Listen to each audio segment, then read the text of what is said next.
एक silent killer Delhi के घरों में चुपचाप घुस रहा है, कभी फास्ट फूड के जरिए, कभी सुस्त जीवन जीवन शैली के सहारे, तो कभी मोबाइल, लैपटॉप और टीवी के सामने बिताए गए घंटों के कारण।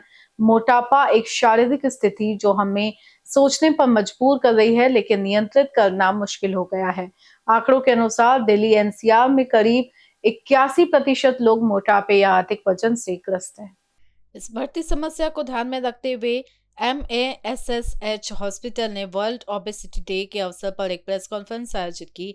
इस कार्यक्रम में एमएएसएसएच हॉस्पिटल के मेडिकल डायरेक्टर और minimal access surgery director doctor Sachin Ambekar और एमएएसएसएच ग्रुप ऑफ हॉस्पिटल्स की संस्थापक एवं सीईओ मानसी बंसल झंझनवाला ने मोटापे पर अपने विचार साझा किए।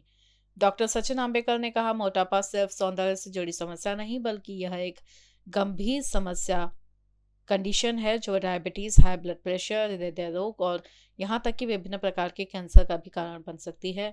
आधुनिक चिकित्सा पद्धतियों, विशेष रूप से मिनिमल एक्सेस सर्जरी के माध्यम से समस्या का प्रभावी समाधान संभव है।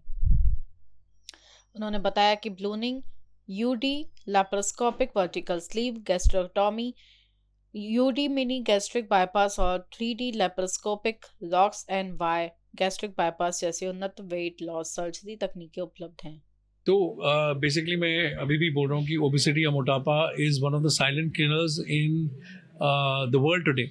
और अगर हम आज स्टैटिस्टिक्स की बात करते हैं तो India has now become the third position in obesity, and from 1.2% to 2.9% the increase has happened of obesity for women and 4.2 in men, and especially in metropolitan cities.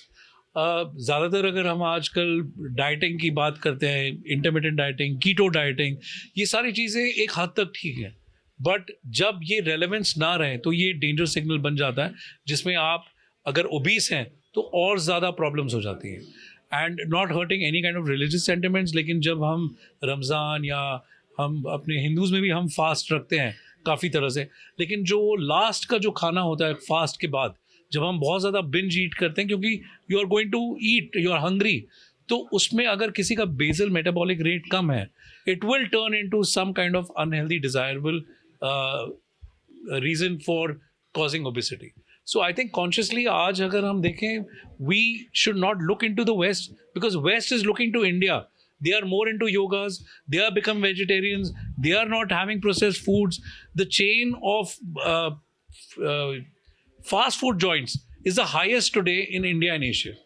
So I think the journey is very big. Destination बहुत दूर है, but obesity को केवल एकमात्र उपाय नहीं है कि आप सर्जरी से ठीक कर लो. It is a mind change. It is a life change. It is a change which you have to start in your own doorstep.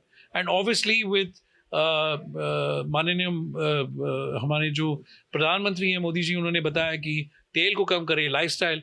I think it's an initiative. Government has to take care of policies. Small things like opening more parks.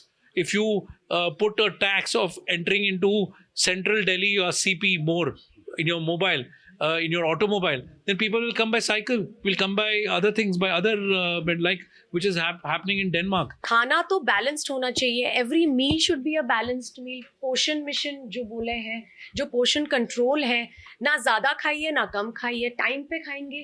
2 घंटे का 3 घंटे का gap ज़रूर होना चाहिए सोने से पहले और अपनी लास्ट मील से पहले. सो थोड़े हेल्दी ऑप्शंस ले लीजिए. आप थोड़े फ्रूट्स एंड नट्स खा लीजिए, सूप पी लीजिए. बहुत ज़्यादा हैवी तला हुआ पराठा, रोटी, दाल, चावल, सब्जियां सब कुछ मिक्स करके लोगों की आदत है खाने की. सो उसमें थोड़ा सा माइंडफुल, थोड़ा सा अवेयरनेस, थोड़ा सा कॉन्शियस, ये हमारे को थोड़ा ध्यान रखना चाहिए.